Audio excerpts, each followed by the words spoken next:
Hey guys, and welcome to my finally made video of our labor, and delivery story. So we didn't vlog through our labor and delivery, so I'm just gonna run through how it went because I know I've been getting a ton of questions on how it went and how I did it natural and all that kind of stuff. So I want to do just a labor and delivery, our story, chatting with you guys. And then at the end, I will insert some pictures that we had taken through the labor part of our labor and delivery. So I'll insert those so you guys can kind of get a backstage glimpse of how it went. And obviously there's not anything where it's like bad pictures, if you know what I mean. But just different pictures through the delivery. So we were induced on Monday, June 20th. So we went in that morning at 7:30 and we were supposed to be induced around 8. And there was some things going on at the hospital. They didn't have enough nurses to be one-on-one with me. So we had to wait until later that afternoon. And right away when we got in there, our doctor came and checked me in the morning, and it was like probably 8:30. It was right away he checked me, and Grayson wasn't, well, we didn't know his name was Grayson at the time, but he was really high up still. I was still dilated to like a 2, and I was 80% or 100% effaced, I think, but he was still really up high in my abdomen, so he wasn't engaged yet in my pelvic. So we had to change our plan for our induction. So instead of being induced with Cervidil, we got induced with pitocin. And I was not, to be honest, I wasn't that excited about it because I've heard like horror stories about pitocin and how it causes labor to be longer and more painful and all that kind of stuff. And to touch on that, to be honest, since I haven't ever had a full-on birth at this far along in pregnancy, I didn't really know the difference between a pitocin-induced labor and just regular induced labor, I guess. So it wasn't horrible. So after we found out that we had to be induced with pitocin, they then went and changed all the plans, and our hospital didn't have enough OB nurses on staff to be one-on-one with me. Because I guess once you get induced with pitocin, they come in and they monitor you a lot closer than if you were on Cervidil. So we didn't have a nurse to be one-on-one with us. So we basically hung out all day Monday until 3 o'clock in the afternoon. So Monday was kind of like a wasted day. We were in the hospital, but nothing was going on. I wasn't hooked up to IVs, nothing like that. We were just kind of chilling. And then, that made the labor seem a lot longer than it was, but really nothing was going on. We were just waiting for them to have more nurses on staff to be one-on-one with us. So 3 o'clock rolled around. I got my IV for my fluid, and then I got my IV for my pitocin. And with the pitocin, they only can go up to a level 15 unless the doctor says we can go higher. So slowly throughout the afternoon and evening, they kept rising my pitocin levels. I think we started out at 6 or 7, and then they just kept rising it to 15. And they do this because they don't want your body to kind of go into shock, and they want to see how it does and how baby does with the pitocin. So I'm glad they started me off super slow and gradual, and they just went up every hour or so, every other hour they went up a point or a level or whatever they call it with pitocin. So that wasn't so bad. I don't think I didn't have horrible labor, horrible cramping at all.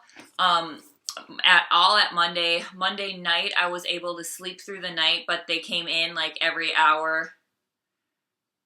couple hours, I think, to monitor contractions and monitor baby. So that was another thing that was probably worse than the being induced with pitocin, was having these little circle things that they put on your belly to monitor your contractions and then monitor baby's heartbeat. And to keep that on, I had to wear this it almost looked like a stretchy skirt, kind of. I don't even know how to explain it, but it was like a mesh skirt type thing. It reminded me of tube tops. You guys remember when tube tops were in and when they're like tight, and that's kind of what it was like, and I had to wear it over my belly. And that was more miserable than anything because it kept rolling up. It was in the way. Like, it was just annoying. And I had to wear that and the monitors basically the whole time through pregnancy, which was annoying. Like, every time I went to the bathroom, I had to unplug these things from their monitor to go to the bathroom. When I labored in the tub, it was just annoying. So I had that. So 3 o'clock we got induced on Monday. And we slowly increased the pitocin to 15. And I think we hit 15 like in the morning. Did we? Yep. Actually that night we upped the pitocin to 15. Sorry, I have like notes because I was trying to keep track of like everything that was going on. So at 8:15 Monday night, we upped the pitocin to 15, and then the contractions were 2 to 3 minutes apart, but they weren't super consistent, and the pain level wasn't that high. I wrote pain level like 3 to 3.5, so it wasn't that much. And the contractions were 2 to 3 minutes apart, but they weren't consistent. I remember this. I remember like I had chunks that were like consistent that far apart, but then I'd have a long period, like a 5-minute or 6-minute chunk where I didn't have any contraction. So they weren't super consistent yet, even at 15. And then at 9:15, the contractions started getting stronger and lasting like 20 to 30 seconds. So that was Monday. So Monday, we went into the night. I was having contractions, but they weren't horrible. They were like mild. I was able to sleep through them when the nurses weren't coming in to like monitor me and stuff like that.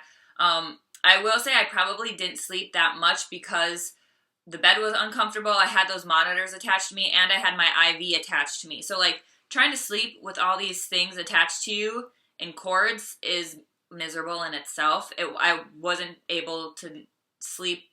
I wasn't able to not sleep because of the pain. It was more because I was just uncomfortable with all these things attached to me.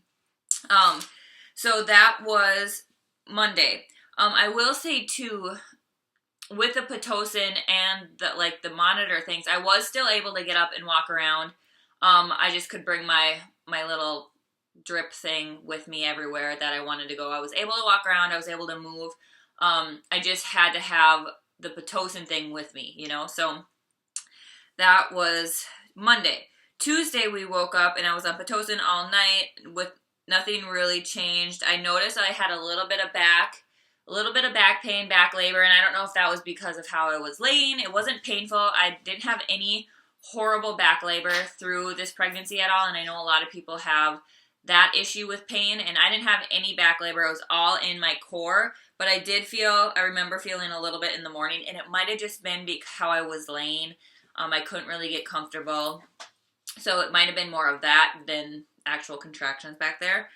And then at 5:45, we were checked again, and I was still only at 2 centimeters, and he was still really high. And I remember getting checked and just being kind of like defeated because I was like, oh my gosh, we've been on pitocin like all night, and he's still really high, and I haven't really progressed at all. So that morning, I think they didn't up it because they were already at 15. So I think we got up and moved a little bit, or we tried to sleep. We had breakfast. I think we had breakfast or didn't we? Maybe I couldn't eat. I remember eating sometime on Tuesday because when labor was going to start, he told me to eat before we got into it, I think. Or maybe I hadn't. I don't remember. I can't remember. I remember going a long time without eating, and that was horrible because I'm such a foodie and I love to eat. And I had brought munchies and snacks and stuff to eat throughout this whole time, and I wasn't even able to eat them through the labor. But anyway, so 5:15 I was checked, and nothing really changed. And then at 8:45, our doctor came in. He checked me again. He said baby was finally engaged. So in that 3 hours, Grayson had finally came down and was engaged in my pelvic. I was 90% effaced, and then he ruptured my membrane, so he broke my water. That was a weird experience. That was like, it literally felt like you peed your pants, and it was just like, it wasn't like a gush, it was just like, it felt like you peed your pants, and that's all I felt like the rest of the rest of the labor that day. I just felt like stuff coming out. Sorry if that's TMI. There might be some TMI stuff in this video, but it literally felt like throughout the labor, like through contractions and stuff like that, I was just leaking stuff, which is completely normal because all your water and everything is like leaking out, trying to get baby down. So that was at 8:45. And that is when I noticed, like, once he ruptured my membranes, that's when things, like, picked up. That's when my contractions started getting more consistent. They started to get hurt more. They're harder. I started having to breathe through them a lot more. At 12:45, contractions were getting super intense, so we moved from the bed and we moved into the bathtub, and I labored in the bathtub for a long time. I remember being in there for, a good hour and a half to 2 hours, if not. And that helped. Laboring in the tub helped for that time. And that was one thing I really liked about not having the epidural, is I was able to labor in different positions throughout my labor. So I was like in the tub, I was laboring on the bed, I was laboring on the rocking chair that was in there, I was laboring on the ball, I was all over the room, laboring and listening to my body to feel what felt good at the time, and that was super helpful. I couldn't imagine having to be stuck and confined to the bed, because that was the least, like, that was the most painful part when I was actually like laboring in the bed. So 12:45, we were in the tub. I was checked when I was in the tub, and I was finally dilated to a 4, so we were progressing to a 4. And we were in there, and it was just Nick at that time, and then our labor and delivery nurse, and she was in and out. Oh, Grayson's gonna cry. She was in and out, but it was just Nick at the time with me when I was in the tub. So it was him. He was with me this whole time, and then at 3:10, so I had gotten out of the tub, and at 3:10, our doctor checked us again, and I was dilated to a 5, and my cervix was still 90% effaced. And that's when I started. I was like kneeling on the bed, on the bed at the hospitals. They can move the bottom part, like where your feet are, all the way down. So I was kind of kneeling on the bed like that. So, oh, sorry guys. Oh my goodness. Welcome, wake up. Oh, what's wrong? What's wrong? We're just telling the story about how you came into the world. You don't like it? Do you not like the remembrance of that? It's so sad. It's such a sad cry. And I remember being at a 5 for a really... I was at a 5 for a really long time, which was another thing that was super defeating, because I felt like I was at a 5. So like when he checked me at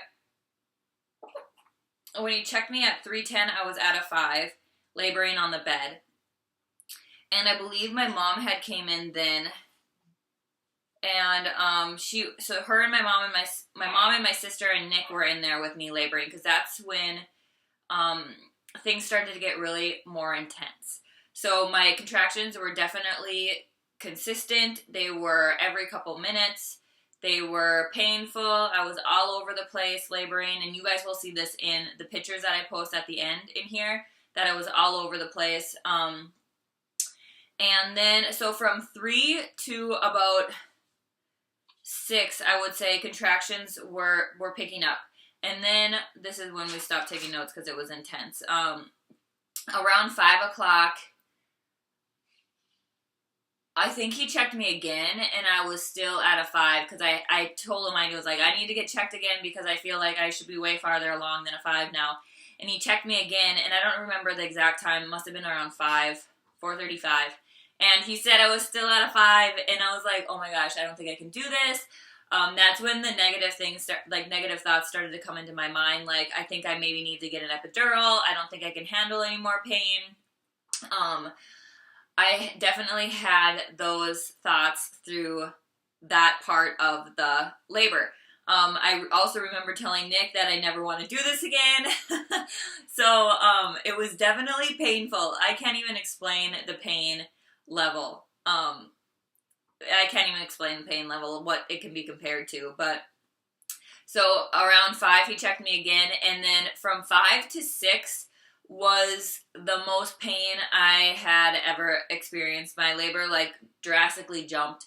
My mom was in there, my sister was in there taking random pictures, and then Nick was in there, and contractions were like 1 minute apart. They were lasting around 30 seconds, so they were intense.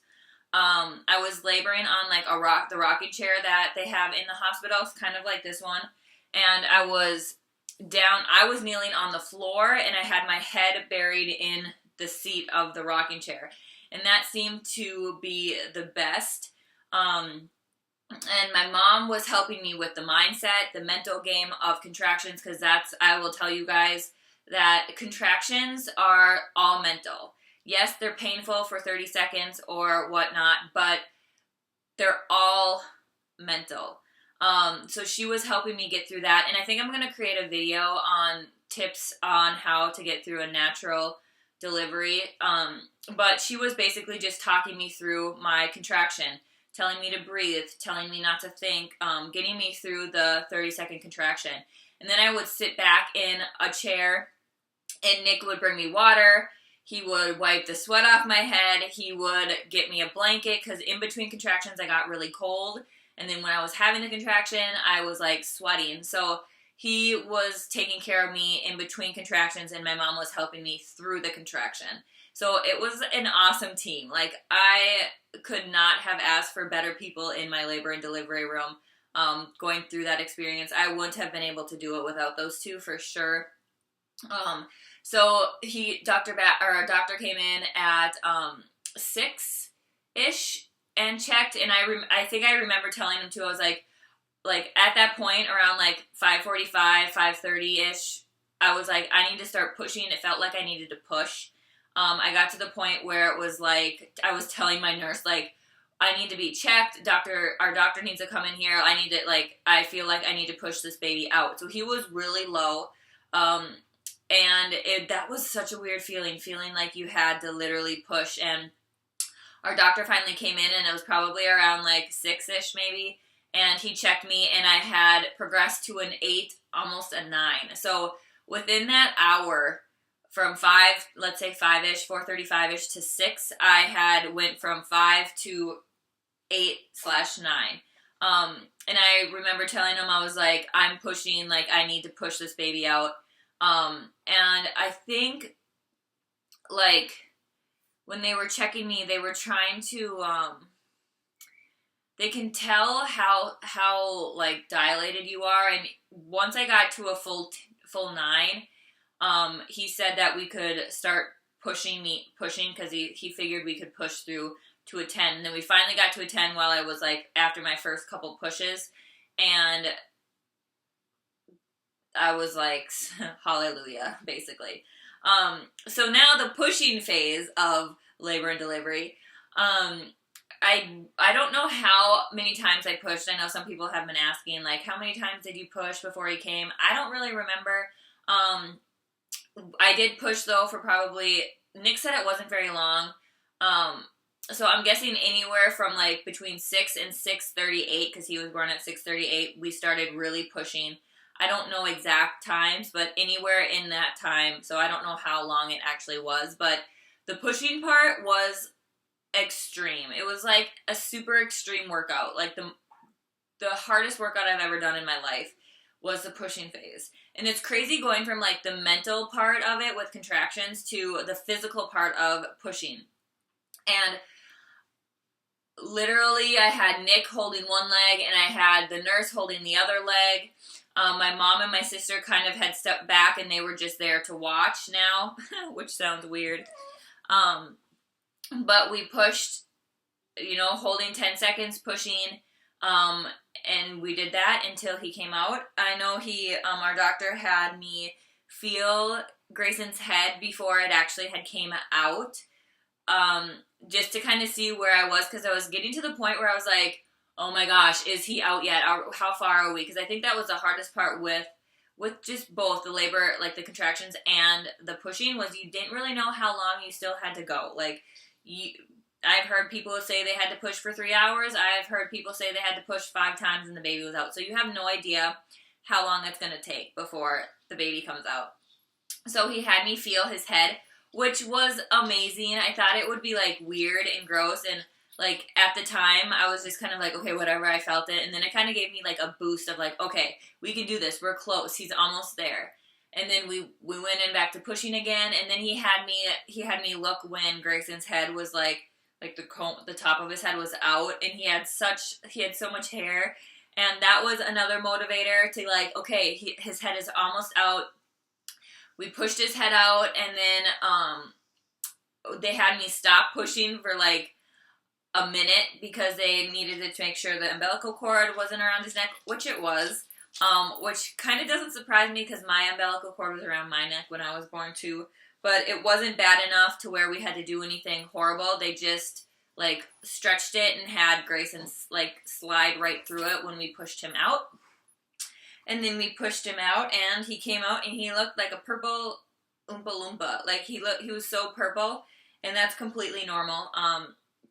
But it was like a huge relief after he had came out, and I didn't cry, which I thought I totally would have cried, but I think my adrenaline was running so high, and I was just exhausted that I just didn't have it in me to cry any tears.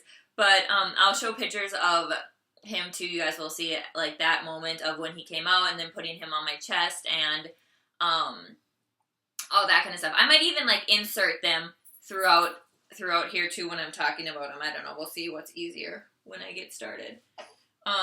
So then he finally came out, and they put him on my chest, and they were cleaning him up and doing all that stuff and getting him to cry. And then you have to push out your placenta, which that was painful too. It wasn't nearly as bad, but like it was definitely, could feel that coming out too. You couldn't feel it coming out, but you could feel like your body contracting it to come out. So we had to push that out, and I did have a little tear. He said I tore slightly on my sides, and then I had a 1-degree tear or something where he had to do one long stitch, and that was it. And I really think you guys laboring in the tub helped me not tear as much as like a normal first time mom does. So I suggest laboring in the tub if you can. Like even before you get an epidural, try and labor in the tub if you can, because that helped a lot and it was super calming. So then he stitched me up, and we were able to kind of hang out with Grayson for a little bit. And we got him cleaned up, and then we finally had our family come in. So he was born at 6:38. Our family came in around 9:30. I don't think we picked out a name for him until like 9 o'clock that night, just because with everything going on, we didn't really know. We didn't really have a name. We had like 3 names picked out that we really liked, but we didn't have one name. So we picked a name, and our family came in to meet him, and that was it. It was amazing, and I know it's cliche to say because most people say they would do it again in a heartbeat, and I would do it again in a heartbeat, but I have not forgot the pain yet. So it definitely won't be happening again anytime soon. But it was definitely worth it, and I think that's what people say. It's worth it no matter what. But that was our labor and delivery story, and I will show you guys pictures throughout the video, or at the end. You'll see, and I might even attach some extra footage that we got. My sister was taking pictures and some video of after he was born, I think. So I'll attach all that to this. So this might be a long video. I'm sorry, but I hope this helped you guys, and I hope it was enjoyable. And thank you so much for following our journey and helping us welcome baby Grayson into the world. And I will talk to you guys in the next one. Bye.